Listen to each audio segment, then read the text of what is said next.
ভুল নাম্বার 1, অনেক বেশি পরিমাণে গরু কিনে ফেলা।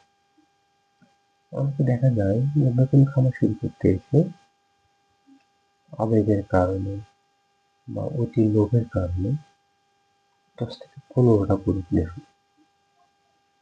পরবর্তীতে দেখা যায় সেগুলো খাবার, অসুখ-বিসুখ এবং ম্যানেজমেন্টে তারা হিমশিম খেয়ে যায় আর ঠিকমতো চালাতে পারে না। কারণ তাদের তো ওই অভিজ্ঞতা নেই, তারা হয়তো কোথাও দেখেছে এবং সেই অনুযায়ী শুরু করেছে। আমি বলবো যে আপনারা বেশি বলতে যাবেন না, প্রথম অবস্থায় 2 থেকে 3টে গরু দিয়ে শুরু করুন। ধীরে ধীরে আপনার অভিজ্ঞতা যখন বাড়বে, ধীরে ধীরে খামারে গরুর সংখ্যা বাড়াবে।